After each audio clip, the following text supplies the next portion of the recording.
Hello, this is Theresa Stack, Associate Professor at Montana Tech, and this lecture will cover different types of sampling techniques and sampling methods, and we'll start to get into some basic exposure calculations. The objectives of this learning unit will be to review different objectives for our sampling strategies and our sampling protocols, an introduction to various types of sampling methods and broader categories of sampling, and an introduction to exposure assessment, or for some of you, it'll be a review of our exposure calculations. So why do we sample? There are different objectives for sampling. We do it to evaluate health risks or to answer the concerns of workers, of course, for compliance and litigation purposes. We do it to choose or evaluate the effectiveness of our personal protective equipment, engineering or administrative controls. We also sample to establish work zones, similar exposure groups, or for epidemiological studies. Our rationale for occupational sampling or airborne sampling is inhalation is typically the primary route of exposure. At least it's the one that's most understood, as opposed to dermal exposure. Most occupational exposure limits are based on airborne concentrations, and this is often used as a starting point or a point of reference. It's easier than biological monitoring and less evasive to the worker. We use our inhalation exposure monitoring as a surrogate for absorbed dose. And again, of course, it's non-evasive to the worker.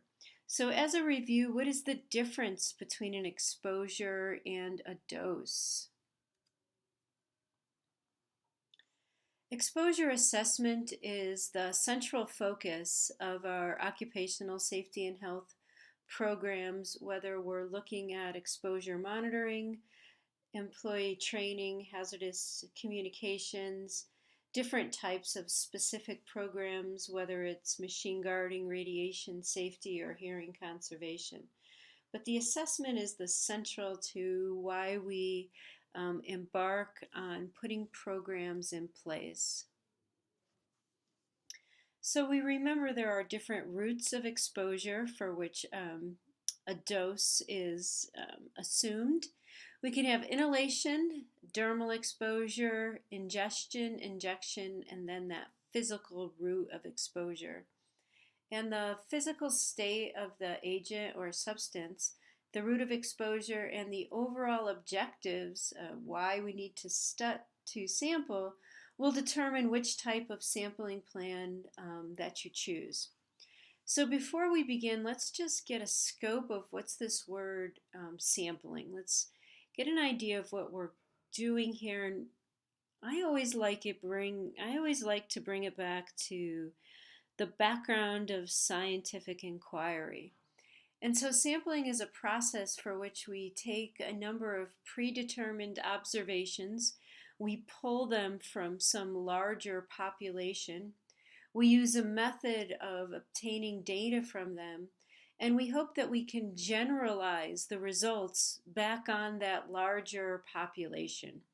So sampling, the techniques that we do are very important given what our objective is. Is our objectives worst case sampling? Is our objectives periodic sampling? Are we evaluating a chemical or an exposure that we already know is there? Or are we trying to determine if there's a new agent or a new level that we need to be concerned about? So different ways in which we choose our sampling population can be randomly or systematically. And always this observation sampling is going on when we're doing different types of occupational or environmental monitoring. So let's start with two broad categories of sampling which are used to answer the question of where do we sample. So we have two main zones for which we sample in. We sample in our personal zone, whether that's our breathing zone or our hearing zone. That's typically integrated and or continuous monitoring.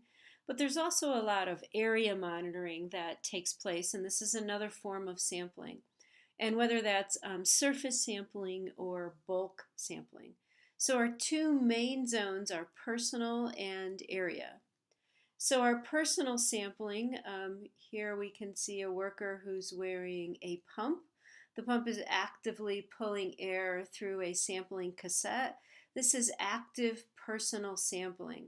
We try to have the sampler right in the worker's breathing zone. This is another form of personal sampling when you're wearing a dosimeter. So they do read out in real time. This would be direct reading personal sampling, but this would be passive. Passive because air isn't being actively pulled through the medium, although air does have to pass through the medium. So we have some new definitions here. We have our personal sampling in the breathing zone or in the hearing zone. We have active sampling. A pump is actively pulling the air through some form of sampling media, which is this filter cassette in this example. And then we have passive sampling. And this is also direct reading. We can directly get our results from this type of personal monitor. And this is considered passive sampling. Passive because you don't have to use a pump. It doesn't need any calibration. And personal sampling is a direct connection of monitoring a worker within that zone of exposure. So our second type of zone sampling would be area sampling, or it's also called bulk sampling. And when we sample thermal exposure, so we sample humidity or wind speed, we sample light intensity, we sample heat index, this is a type of area sample that we then interpolate to a person's exposure category or their exposure matrix. But area samples are taken primarily in a fixed location and represent the potential risk from airborne contaminants or agents that are in this area. So in this picture, this is an example of a photo ionization detector, a PID, and this is a direct reading instrument which could be used to directly read an area for potentially oxygen or hydrogen sulfide or carbon monoxide. And so this isn't personal sampling, but it's area sampling. They're usually done in conjunction with one another. And bulk samples are used to verify if certain constituents are present, and if so, in what concentration. So then we can narrow down our personal sampling and be more specific. And then finally, there's surface sampling. Surface sampling can be seen as a type of bulk sampling. It evaluates levels on a specific location. It is considered a wipe sample, not a swipe sample. We'll remove that typo there. And or it can be done with direct reading instruments. For example, if there's lead in a paint, or I've even seen some surface beryllium readers. Or you can do a wipe sample, for example, the mold in the picture, and then send it to a lab for later analysis. Maybe cadmium dust in a work area is something else that you can sample for. So how do we sample? Well, we have different types of sampling protocols. The main one that we typically use, but not always, of course, in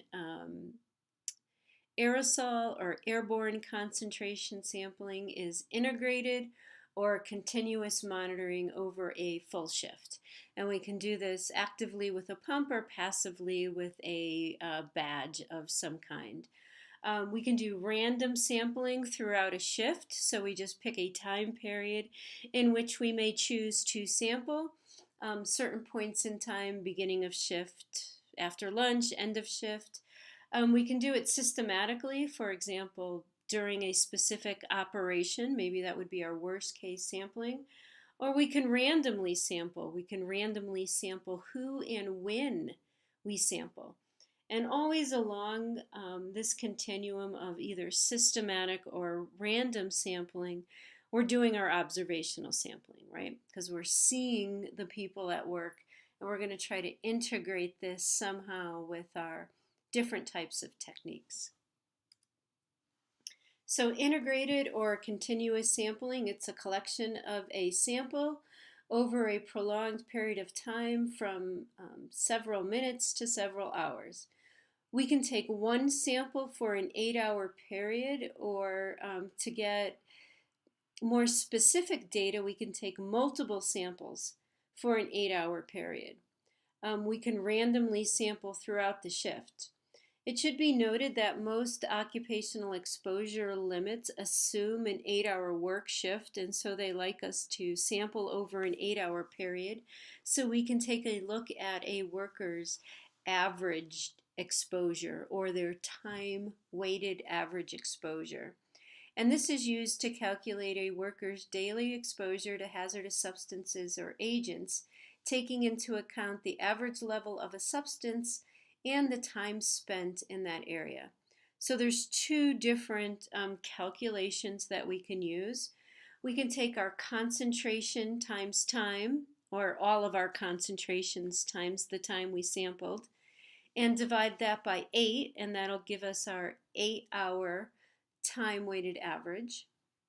Or what we do more specifically in industrial hygiene is we take our concentration times time, so our concentration that we found when we were sampling, weighted by the time that we took that sample, and we put that over the sum of all of our time. And this may give us a different exposure profile than we had if we averaged it over an 8-hour period. So there's this actual time-weighted average and this 8-hour time-weighted average. So this would be an opportunity to review these calculations and do a short example. Our problem. What is the 8-hour time-weighted average? So our formula for an 8-hour time-weighted average is the sum of concentration times time over 8 hours. So we have concentration times time, concentration times time,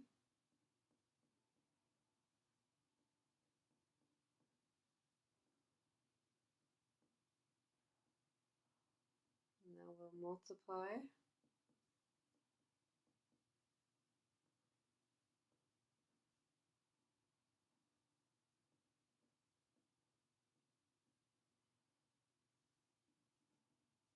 And sum. I apologize for my phone calculator. I can't find my other one at this moment.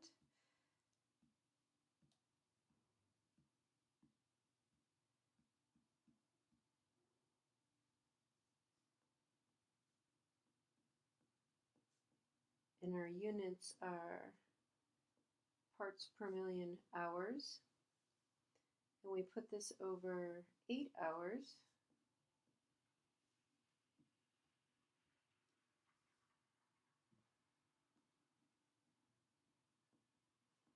And our 8-hour time-weighted average is 2.81 parts per million.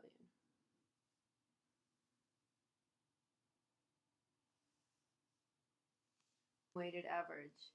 And our formula for our actual time-weighted average is the sum of concentration times time over the sum of time. So I still have my same calculation time formula here. 3 parts per million times 2 hours, 2 parts per million times 2 hours. When I add these together, I'm going to come up with the Same answer as the previous problem, 22.5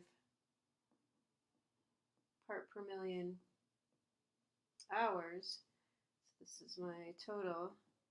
But now I need the sum of time.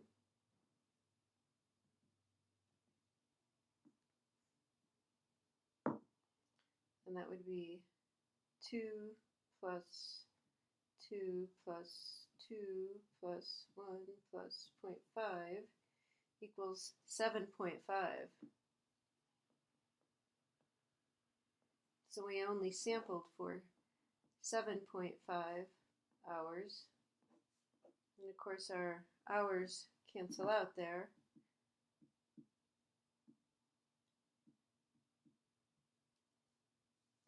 And now our actual time-weighted average is 3 parts per million as compared to our 8-hour, which diluted that last half hour and assumed there was no exposure. One of the reasons why we tried to sample as close to our 8-hour period as we can. So let's do one more calculation together, and this would be to convert parts per million to milligrams per meters cubed, or to go back and forth the other way, whichever way we need to go. Now we're assuming that we sample near normal temperature and pressure, and therefore we could use the following. Okay, so let's convert our concentration in parts per million to milligrams per meters cubed. And I may set this up differently than you would. I am only now starting to understand the Common Core. So I'm going to use this 3 parts per million. And I'm plugging it into this equation, assuming I had carbon monoxide whose carbon dioxide, whose molecular weight is 44.0095 grams per mole. So here's my unknown. And this does, of course, assume that we're close to normal temperature and pressure. Okay, so I need to isolate this variable. I'll do that first by getting rid of my bottom number. Again, I apologize for my calculator. 3 times 44.0095 equals 132.02 equals milligrams per meters cubed times 24.45. And I need to bring this over through division.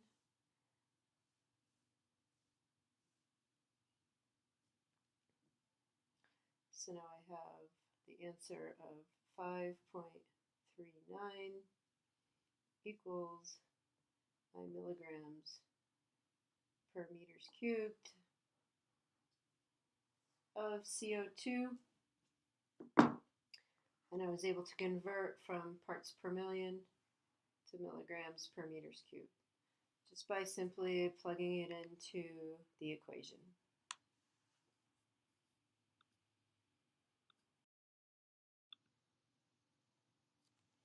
Passive versus active sampling. Active sampling, most sampling techniques use active sampling.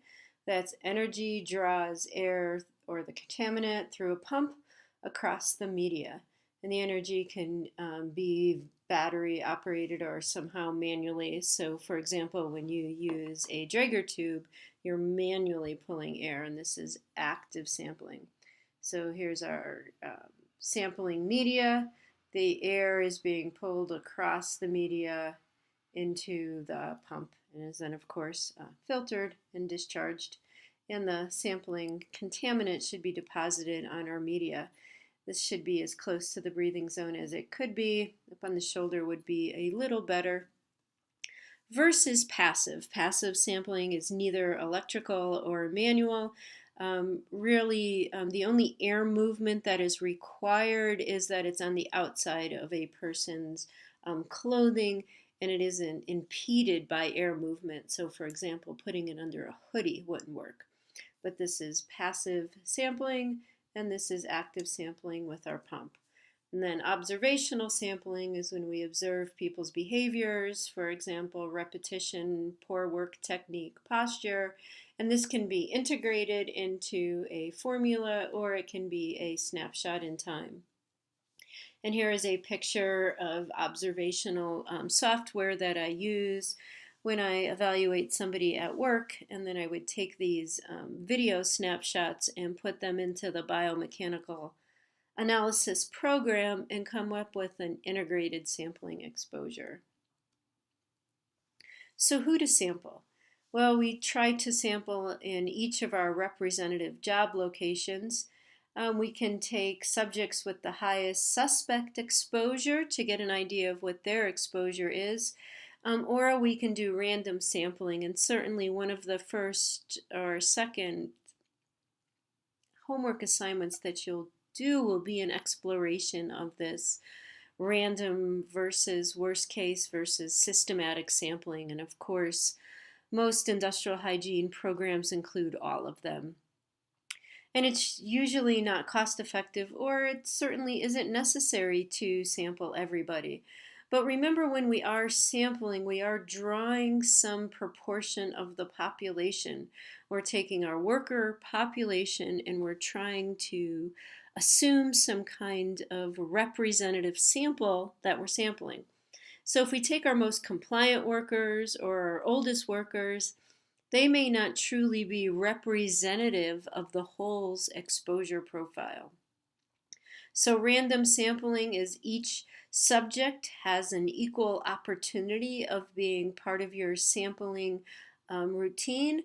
When we truly random sample, we random sample by person, by work location, and by shift. Or then we can do a systematic random sampling where we may choose a location or a process or a shift, but then randomly select the people out of that predetermined group. Worst case, with limited sampling funds or sometimes time, the concept is to pick the highest exposures at a certain point in time, but this does not take into effect the averaging of our workforce as a whole. So where do we sample? We already talked about personal sampling within a breathing zone, area sampling within the environment, or surface sampling for secondary contamination.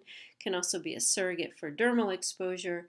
And then we're always doing our personal observations at one time when we're doing our sampling. So how do we sample? Well, it really depends on what we're sampling for. We'll cover this in more detail when we look at analytical methods. I'll stick pretty closely to the NIOSH methods, but you may be using other methods such as OSHA or EPA. Really, the important take-home message there is to be consistent across your methods. So if you're sampling for silica, use one method so it can be used comparatively. How many samples to take? Oh, the magic number. We don't know what the magic number is, but from the NIOSH Manual of Analytical Methods, greater than 29 per similar exposure group is typically has little statistical benefit. 7 to 9 samples, that's not people, but that's samples per similar exposure group, is a good starting point. It's usually not reasonable to make the number of samples directly proportionate to the number of workers. Another technique that's used is the square root of the number of workers within a similar exposure group is a way to give you a starting point as to how many samples to take. 7 to 9 is again a starting point, and we have to think about our time variable Sometimes we have to take lots of samples because we can only sample for a short duration depending on the method, and other times we can only take one continuous sample because we need a lot of volume depending on the method. And we'll look at that certainly more closely in one of our next lectures. But always remember when you're counting how many samples to take to include our STELs, which should be run for 15 to 30 minutes if possible, given the sample volume, as well as the number of blanks which are defined in the standard. And although these aren't necessarily the number of samples we take when we have a blank, but we treat that blank like a sample, so it has to be part of our overall calculations of how much this sampling campaign is going to cost us. How frequently, again, this is covered further when we look at our strategy for sampling, but some general guidance at the beginning of each shift, throughout your shift, after significant changes in a work process, the addition or subtraction of some type of new agent. Continuously, of course, for confined space, toxic or oxygen deficient atmospheres, where exposure estimates exceed 3/4 of a standard throughout a shift, or when concentrations are greater than an action limit or half, we need to continually sample. There definitely is some subjective bias in there. But we'll look at this topic. We'll explore it further as we move on. This is our introduction to sampling. So what do we need to remember? Well, we have personal sampling and we have area sampling. Surface sampling is an area sample as well as a personal or observational method. We can do active sampling, actively drawing air through a pump, versus passive sampling, air being wafted over a dosimeter. The physical agent, the state of it, and the route of exposure will definitely help us determine our sampling protocol, when, how many people, which method we'll use. And it's always imperative to establish similar exposure groups because it'll help you with your sampling methodology. And a good rule, well, we won't use a rule of thumb, but a general rule would be the square root of n is a good starting point to the number of samples. Remember to include STELs in there, as well as worst case sampling during high output operations where a sealing may be included. Thank you very much. Have a splendid day.